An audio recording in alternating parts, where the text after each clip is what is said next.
Sabe, queridos, estava conversando com minha esposa agora e ela disse: lembre-se que não pode dizer que está nervoso. E não se trata de nervoso por insegurança. Se trata do friozinho na barriga por senso de responsabilidade. O temor de Deus não é por falta de não se preparar, que eu estudei, preparei, mas sabe aquele friozinho na barriga sempre que a gente sobe aqui? A gente sempre tem, mas lembrando que não pode dizer que está nervoso, né? Amém? Quando eu recebi o comando de trazer a ministração nessa manhã, tem algo que vinha muito forte ao meu coração.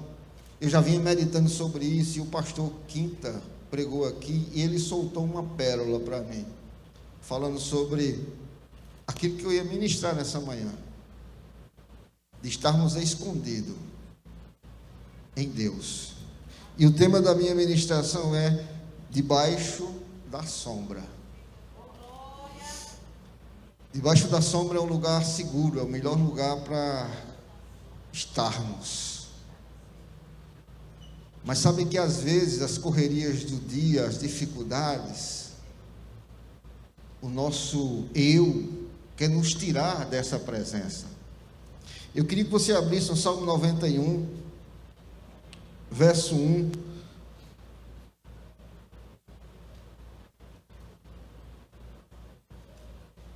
E alguns dias eu venho ministrando, sabe, para mim mesmo essa palavra diante das aflições.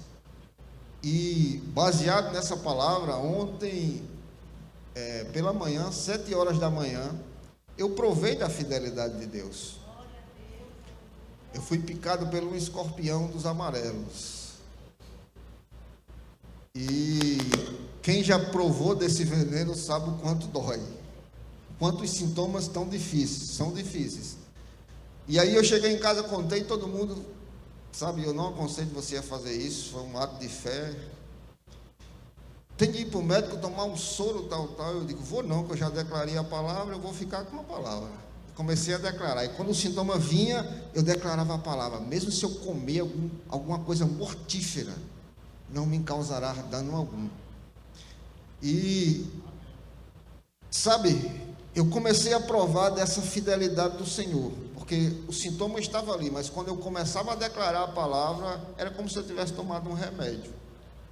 O sintoma ia desaparecendo aos poucos. E eu continuei meditando nessa palavra, e quem gosta de pregar sempre tem algumas ministrações reservadas, mas essa vinha muito forte ao meu coração, debaixo da sombra. Debaixo da sombra. Debaixo da sombra. Mas não é qualquer sombra, porque existem muitas sombras. Existe a sombra do medo, existe a sombra da insegurança, existe a sombra do eu, estou guardado na minha força, existe a sombra, sabe, do conhecimento humano mesmo que nós devemos ter, mas tudo isso é dissolúvel quando a presença do Senhor chega. E o Salmo 91, verso 1 diz assim: aquele que habita no esconderijo do Altíssimo, a sombra do Onipotente descansará. A sombra do Onipotente descansará. Eu quero te encorajar nessa manhã a abrir o teu coração de verdade, para que você possa provar o que é estar guardado por Deus. Estar guardado por Deus não é vir ao culto. Estar guardado a Deus, estar guardado em Deus, é levar a presença que está no culto para onde a gente for. E eu marquei aqui uma versão, acho que é a Mensagem, deixa eu ver se eu encontro aqui, que fala algo bem interessante nesse Salmo 91. A versão A Mensagem. Os irmãos têm aí para colocar, por gentileza.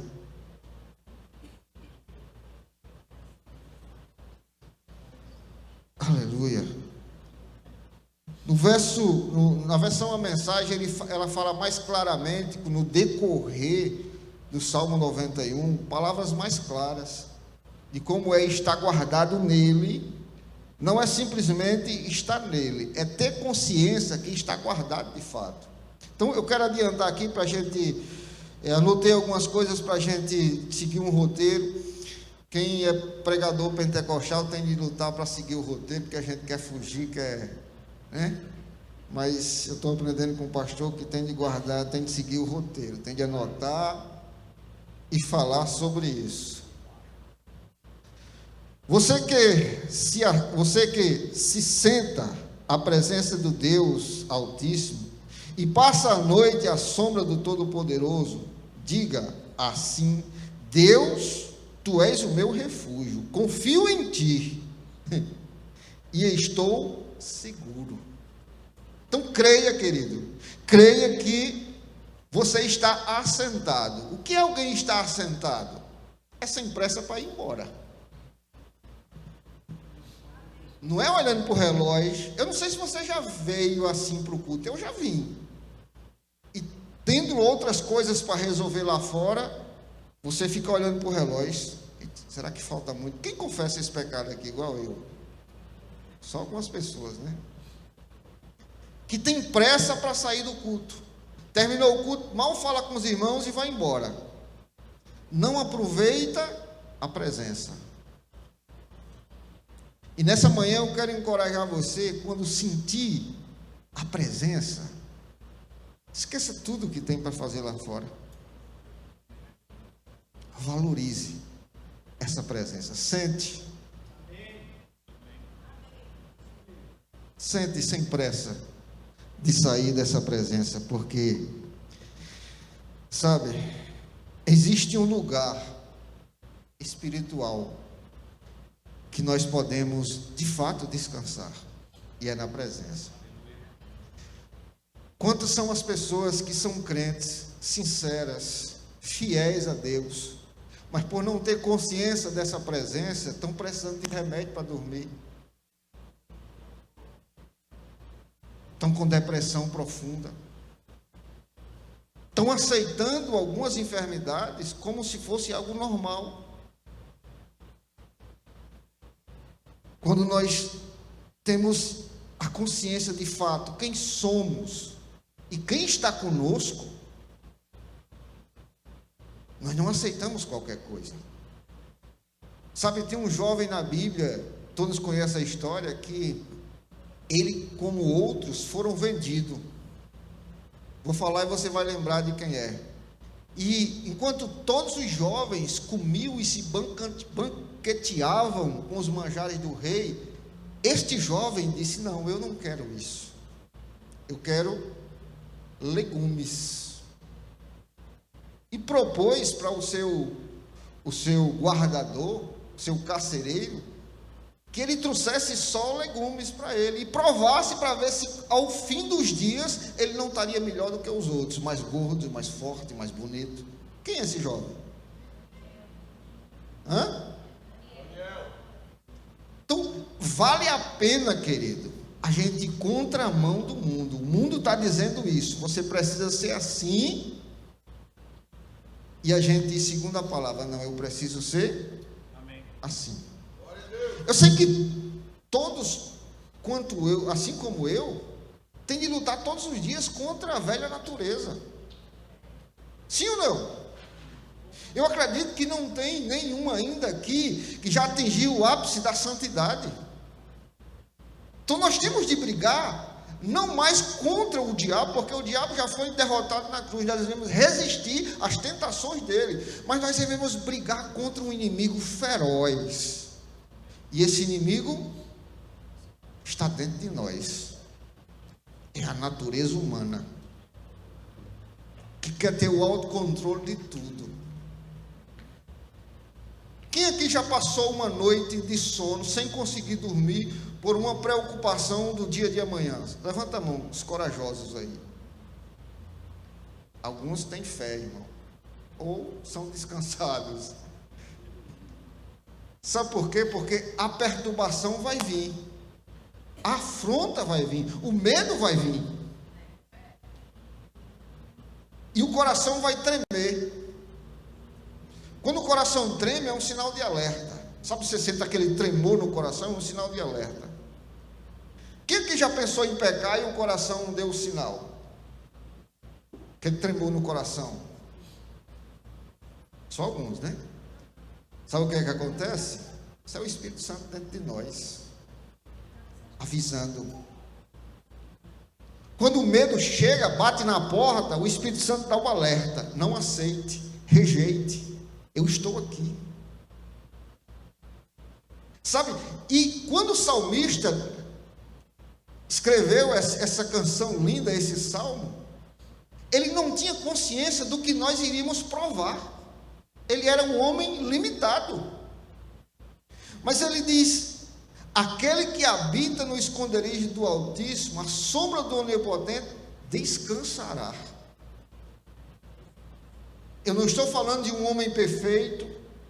Eu não estou falando de um homem que não tinha falhas, que tinha atingido o máximo da sua santidade. Eu estou falando de um homem que fracassou. E a Bíblia vai mostrar isso. Mas um homem que não se conformou com o fracasso, que não se conformou com a queda. Você vai ver isso lá no Salmo 51, se não me falha a memória, a oração de arrependimento, de entrega dele, quando ele diz: Senhor, não retire de mim o teu Santo Espírito, não, dai-me, Senhor, novamente a alegria da salvação. O que é que o salmista estava dizendo ali? Eu não quero me conformar e estar fora da tua presença. Eu não quero estar longe de ti, porque eu sei que em ti há um lugar seguro. Ele reconhece que errou, mas ao reconhecer que errou, ele não se conforma com isso. Ele diz: eu quero mudar de fase, eu quero passar para a fase que é estar debaixo da tua presença. E ele diz: não retira de mim o teu Santo Espírito. Salmo 51, ele diz: eu quero de volta a alegria da salvação. Quantos são os crentes que estão perdendo essa alegria por circunstâncias que são acumuladas diariamente como entulho? Sabe, eu trabalho na área de construção e às vezes a gente prepara um lugar e começa a jogar entulho, começa a recolher sujeira e jogar naquele canto. Quando menos a gente espera, eu olho e digo: já tem tudo isso aí. A gente vai colocando como se nem percebesse. Assim é o nosso coração, querido. A gente vai acumulando coisas e vai colocando ali, e de repente está tão cheio, que não sobra mais lugar para a presença. Eu quero te encorajar nessa manhã, assim como foi o começo quando eu subi aqui, eu quero te encorajar a se esvaziar por completo. Sabe, a sair daqui sem nenhum entulho, sem nada que impeça.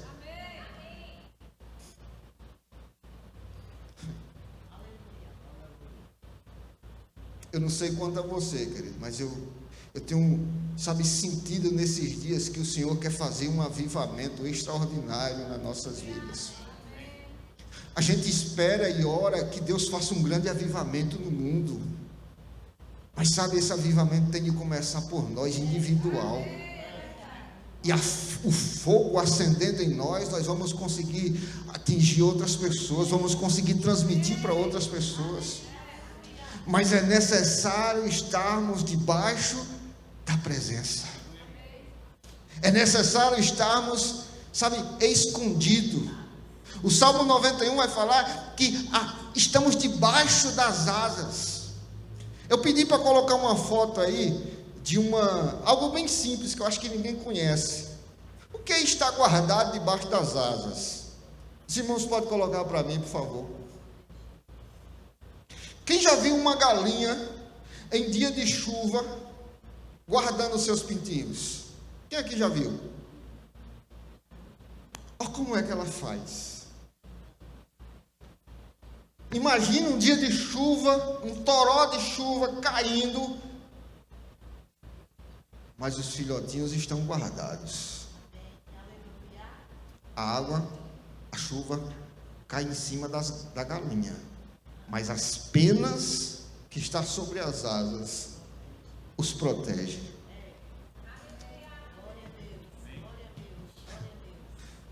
Assim como essa ilustração dessa galinha guardando seus pintos, seus filhotinhos, assim é você guardado num gavião que encoste aí. Não há inseto que encoste, que chegue perto desses pintinhos, porque se chegar perto desse pintinho, sabe o que vai acontecer? Lá no meu interior, o pessoal chamava de galinha choca. Quem é do interior? O que é uma galinha choca? É uma galinha que se fosse uma mulher, ela estaria amamentando os seus pintinhos, ela está cuidando nas primeiras fases. Então, alguém consegue pegar um pintinho, seja sincero, pegar um pintinho de uma galinha que acabou de... Consegue? Chega para pegar, para ver. Faz essa experiência. Chega perto de alguém que tem uma galinha com um pintinho novo e tenta pegar o pintinho dela. Sabe o que vai acontecer com você? Ela vai partir para cima de você como, sabe, uma fera feroz. Ela vai defender com a sua própria vida os seus filhotes. Eu já vi uma galinha brigando com uma cobra.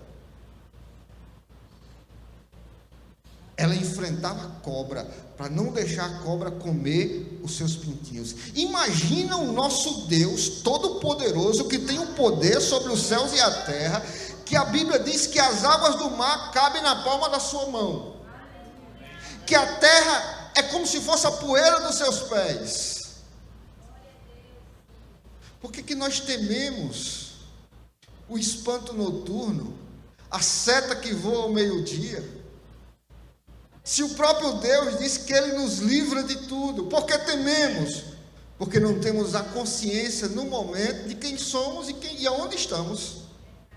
Se tivermos a consciência que estamos guardados assim, vem a aflição, vai vir. Vem o medo, vai vir. Vem as dificuldades, vai aparecer. Não pense que nós estamos imunes a esse tipo de coisa. Só que tem um detalhe: o Senhor nos guarda de todos. Ele nos livra de todos.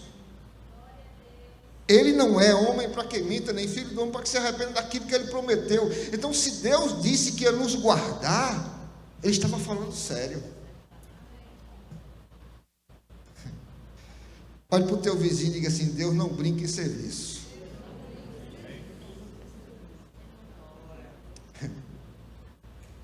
Eu quero te encorajar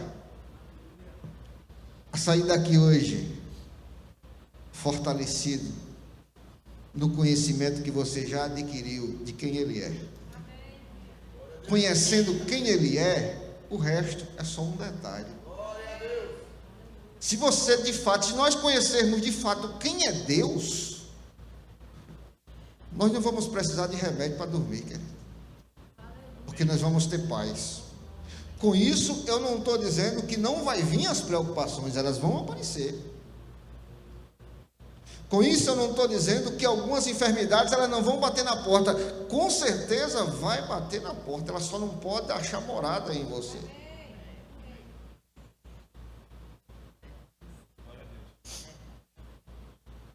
Esses dias eu passei por uma crise terrível de coluna. E como eu trabalho na área da construção civil, eu cheguei até a cogitar parar de trabalhar. Olha como nós somos falhos. Eu cheguei até a falar que eu não ia mais conseguir trabalhar. Eu tive uma crise no nervo ciático, né? Que eu passei 16 dias sem conseguir trabalhar, total de 22 dias, sentindo dores terríveis, sem conseguir dormir com tantas dores. As 5 primeiras noites eu não consegui pregar o olho. De quê? De dor. E eu cheguei a cogitar a possibilidade. Alguns irmãos chegaram a orar por mim, porque eu chegava, não sei se alguém viu, eu estava andando assim, ó. Essa parte toda dura.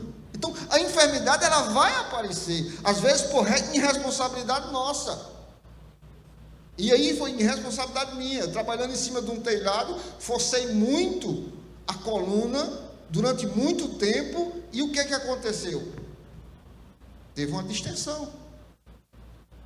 Mas sabe, eu comecei a declarar a palavra: Senhor, eu não vou viver à custa de medicamentos. Senhor, esse aqui é o meu ganha-pão, de sustentar a minha família. Eu não vou parar de trabalhar por causa dessa enfermidade. Mas a enfermidade ainda continuava lá. Mas eu pergunto, o que é mais resistente? É a enfermidade ou você? O que é mais persistente? É a enfermidade ou você? Você vai desistir primeiro ou a enfermidade vai ter de desistir? Sabe? E ontem eu cheguei em casa contando para minha esposa ligou para meu filho trabalha na área da saúde, já ficou desesperado. Pai, você tem de ir para a UPA tomar o soro. E sabe, quando eles começaram a falar sobre isso, começou a aumentar a dor. Começou a aparecer os sintomas, já começou a ficar meio embaçada a vista. E eu disse para minha esposa, eu não vou, porque eu já declarei a palavra e eu não vou precisar tomar soro.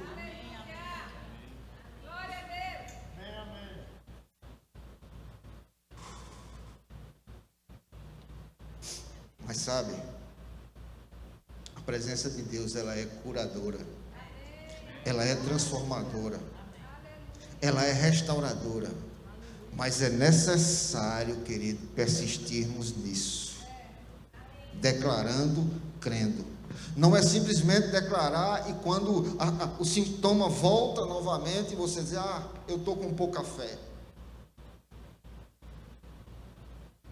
É continuar, Senhor, o sintoma voltou, mas eu creio que a tua palavra é verdadeira. Jesus já levou as minhas enfermidades. Senhor, o sintoma voltou de novo, Pai, mas eu creio que ele não tem legalidade para estar aqui, porque Jesus já levou. Eu conversando com o pastor Rômulo Júnior, ele disse, você provou do Salmo 91, o veneno mortífero. E eu disse, eu sei que não foi de propósito, foi descuido, não foi o caso de Deus, foi descuido meu. Fui trabalhar numas telhas, e aí eu abro parênteses para isso. Não é castigo de Deus. Não é Deus, sabe, provando sua fé.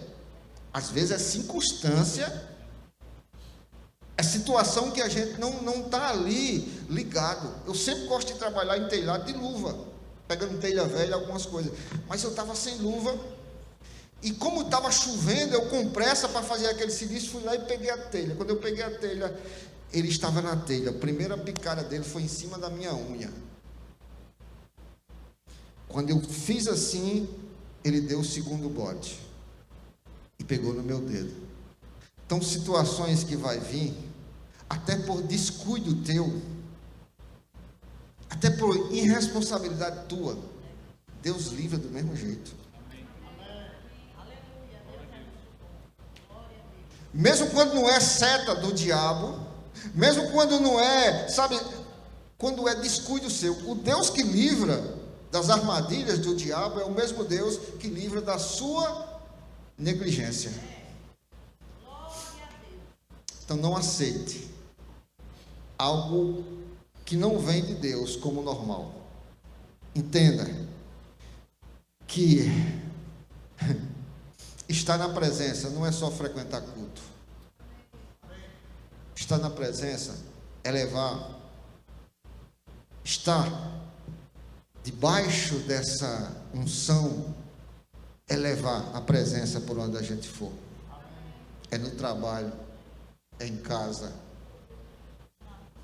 é na rua, é qualquer circunstância que for apresentada para você.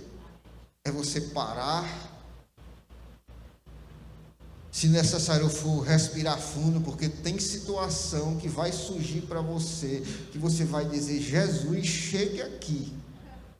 Eu tenho de provar para mim mesmo que eu sou crente. Já aconteceu isso com você, querido? De você ter de provar para você mesmo que você é crente? Só com o pastor Cindelândia e eu, e mais umas 2 ou 3 pessoas. É você A situação vem tão forte para você que você, epa, eu não posso agir dessa forma porque eu sou crente. Eu creio em Jesus, eu sou diferente.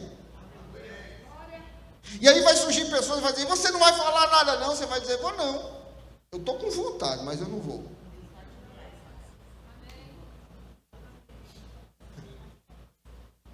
Sabe?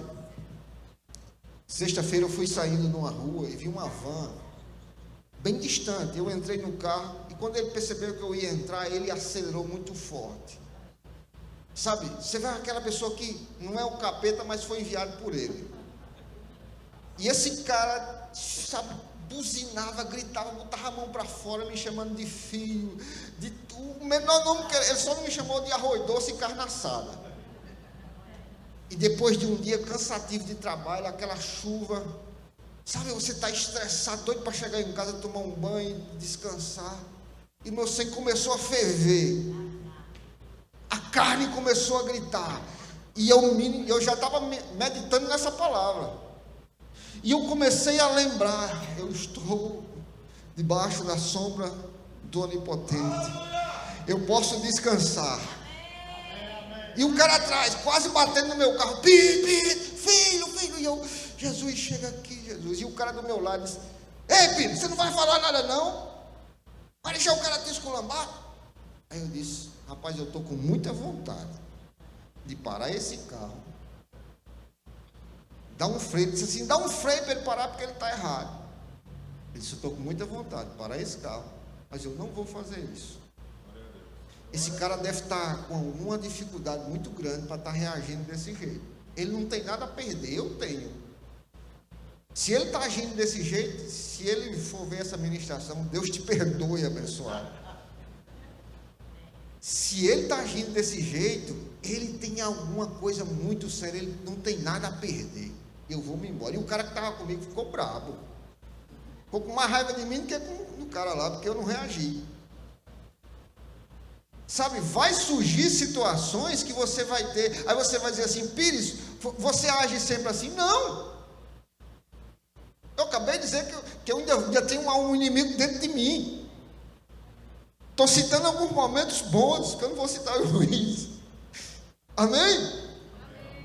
Não estou aqui dizendo que eu sou o ápice, eu sou o melhor. Não, eu estou dizendo que a gente tem de provar para nós mesmos que a gente é crente, está guardado na sombra dele. Tu já imaginou se eu acho diferente, dá para a porta daquele carro, aquele cara estava drogado, armado, eu não estaria aqui contando história. Então tem situação que você vai ter de lembrar quem você é e aonde você está, ou em quem você está. Você está nele. Aleluia. Isso deve arder no nosso coração, esse desejo, sabe, por mais de Deus. O salmista, no Salmos 27, verso 4, ele diz assim, morar na casa do Senhor todos os dias da minha vida. O desejo do salmista era morar aqui na igreja. O que ele estava querendo dizer com isso? Eu quero morar na presença. Eu quero habitar debaixo da sombra do Onipotente. Eu não quero passar só um veraneio. Tem um casal abençoado que veio do Rio de Janeiro para cá. Eles vieram para João Pessoa, gostaram, está lá atrás. Voltaram lá e vieram morar em João Pessoa. Eles não vieram só passear. Primeira vez foi passeio, mas eles decidiram estabelecer morada aqui. Compraram um apartamento e decidiram morar. Não queira ir para o hotel não, querido. Hotel você vai a hora que quer, sai a hora que quer. Não tem obrigação nenhuma com a arrumação da casa. Queira moradia fixa. Meu filho estava conversando comigo, disse, pai, eu estou pensando em morar num flat. Eu disse para ele, não filho, compra um apartamento. fixa os pés em algum lugar que você possa dizer: esse é meu. Eu estou ilustrando aqui, ó. Você decide morar num apartamento, ou melhor, num hotel. Você vai lá, no dia que você não gostar mais do gerente daquele hotel, o que é que você vai fazer? Vai procurar outro.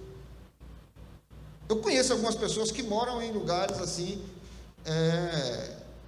pensões, pousadas. Mas no dia que aquela pessoa chatear de ser qualquer coisinha, o que é que vai acontecer? Vai procurar outro. Não mora em hotel. Tenha residência fixa.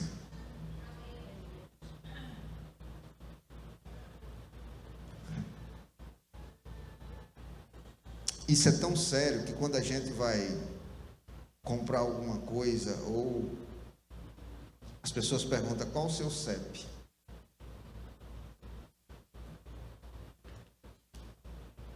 Existe um CEP do céu. E quando você digita o CEP do céu, vai apontar para a tua casa, teu lugar seguro, o esconderijo do Altíssimo, a sombra do Onipotente. Você pode descansar. Quando vier o medo, você vai dizer: o medo chegou, mas ele não tem lugar para permanecer. Quando chegar a doença, você vai dizer: a doença chegou, mas não tem mais lugar para permanecer. É você olhar para dentro de você e dizer: eu realmente, em mim mesmo, não tenho tanto valor, mas em Cristo, eu sou especial.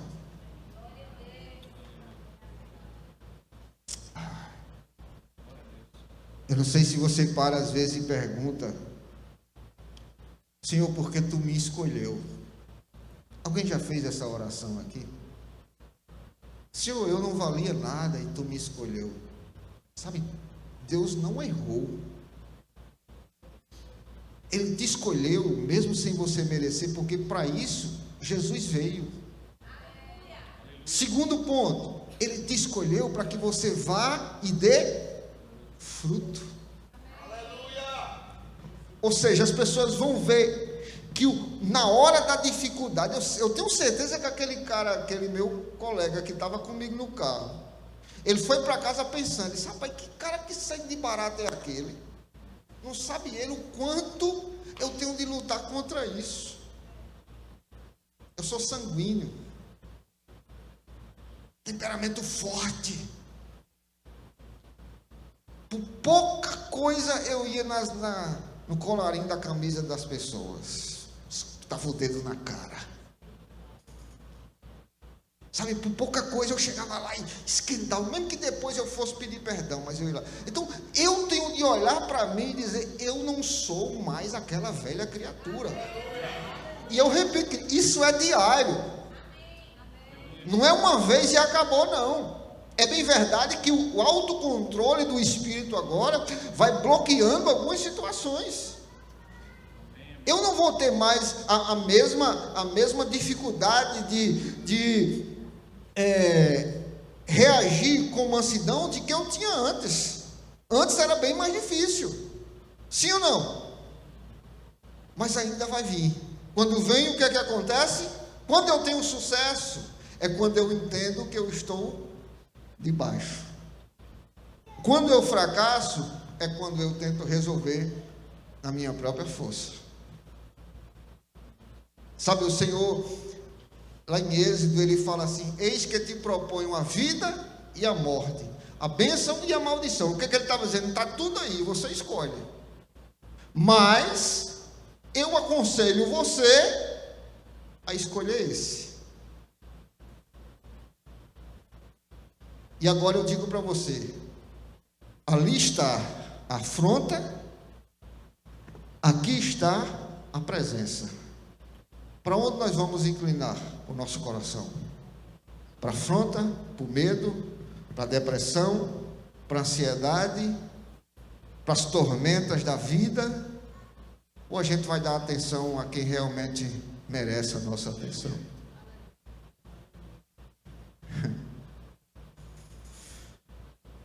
Talvez, eu digo isso porque eu já passei por isso, a gente está sentado na cadeira aí e vê o pregador pregando aqui, e a gente diz assim, eu ainda não atingi esse nível. E às vezes a gente ocorre no erro de pensar que quando a gente dá um exemplo desse, alguns pregadores aqui que estão aqui nessa noite vão entender bem, é porque a gente atingiu já, a gente anda 100%, não. Se alguém chegar para você e dizer que age sempre como eu agi sexta-feira, ele vai estar mentindo. Vai chegar situações que ele vai tropeçar, mas só tropeça quando esquece de quem está aqui.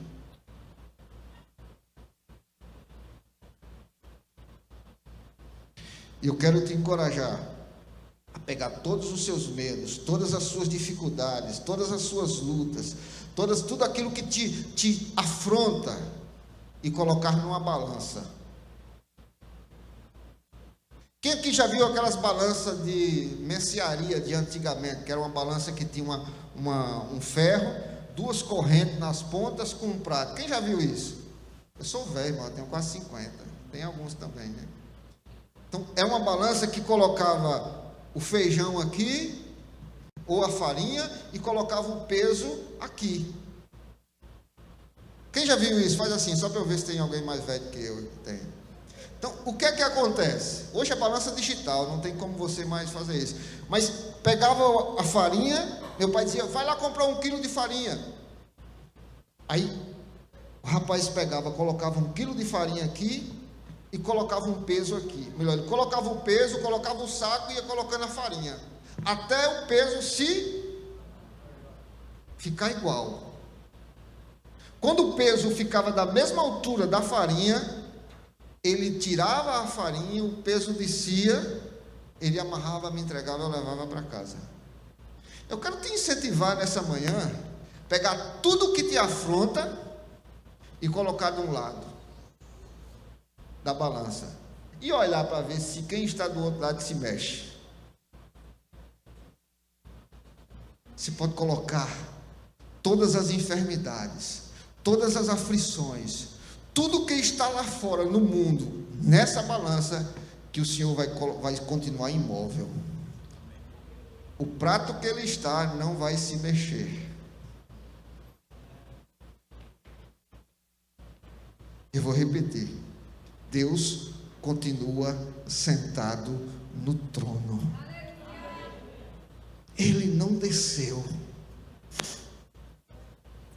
Não é os meus medos, não é as minhas dores, não é as minhas dificuldades, não é os meus fracassos que vai diminuir Deus. Não, pelo contrário, é quem Deus é que vai mudar quem eu sou. Se você pegar essa chave, o que eu carrego, humanamente falando, não vai mudar Deus. É quem Deus é que vai mudar quem eu sou. Amém. Isso dá para uma postagem no Instagram. E às vezes a gente olha para algumas coisas e diz assim, não vai ter mais jeito. No livro de Isaías 4, 5 e 6, vai dizer que havia uma nuvem de dia e um fogo à noite. Sabe, quando o povo de Deus decidiram orar, o povo de Deus estava escravo no deserto, comendo, apanhando, trabalhando, comendo migalhas, apanhando, trabalhando. E eles decidiram clamar por Deus. E Deus resolveu dar o socorro.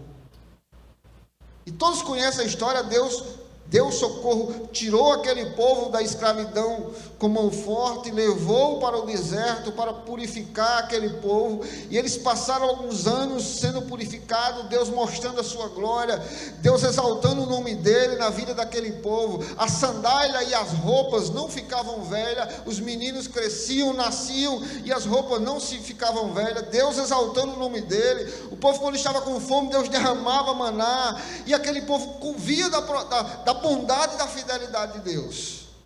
Mas nas primeiras dificuldades, o que era que acontecia? Murmurava. Então, gente, é feito da mesma matéria. Quando eu falo gente, eu me refiro à velha natureza. É feito da mesma matéria. É carne. E carne não é o que nós somos mais. Nós ainda habitamos numa carne, mas a nossa essência principal é um espírito recriado em Deus. Nós, além de termos o Espírito Santo dentro de nós, nós agora temos um espírito recriado, que não é mais governado pela carne. Agora é quem direciona, ou quem deve direcionar a nossa vida. Mas Pires, eu fracassei, e agora? Faz igual Davi. Chega, reconhece, pede perdão e segue em frente. Não se conforma com o fracasso, porque o Deus que restaura é o mesmo Deus que olhou de Lázaro morto e disse: Lázaro, vem para fora. Lázaro saiu. Não há nada que esteja morto na sua vida que Deus não possa ressuscitar, querido. Não há caso perdido para Deus. Escute isso, não há caso perdido. Não existe na vida alguém que possa dizer: Deus não conseguiu fazer isso. Por que o meu e o teu caso vai ser diferente agora?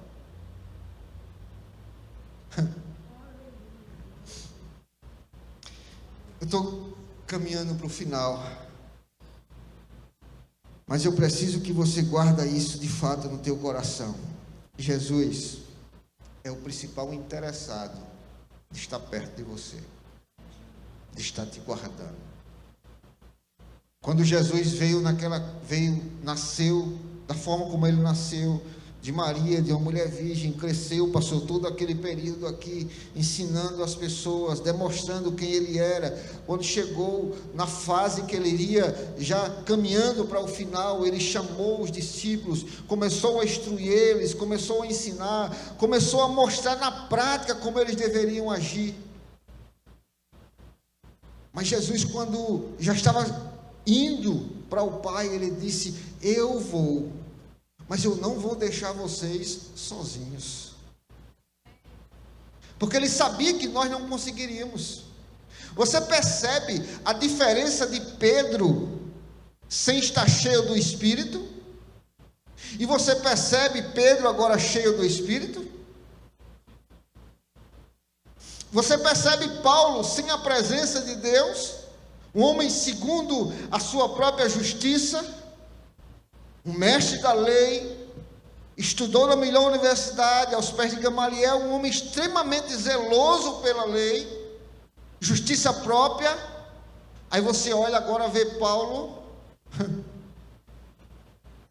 dizendo: não vive mais eu, mas Cristo vive em mim.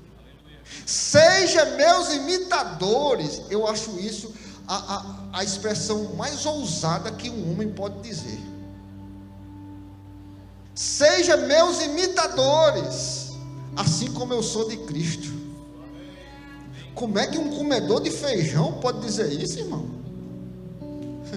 Só tendo consciência da presença que está guardado debaixo da sombra do Onipotente. Só pode ter consciência e peito para dizer isso alguém que sabe que não está lutando sozinho. Não é na força dele. Então, quer vencer o pecado?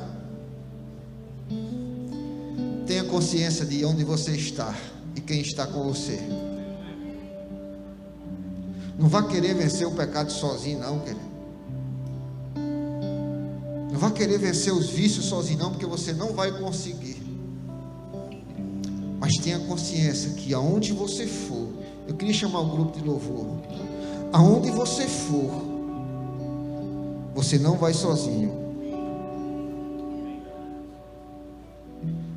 O Senhor diz que Ele dá ordem aos anjos para que a gente não tropece com o pé em pedras. Sabe, quando você tem consciência de quem você é, de onde você está,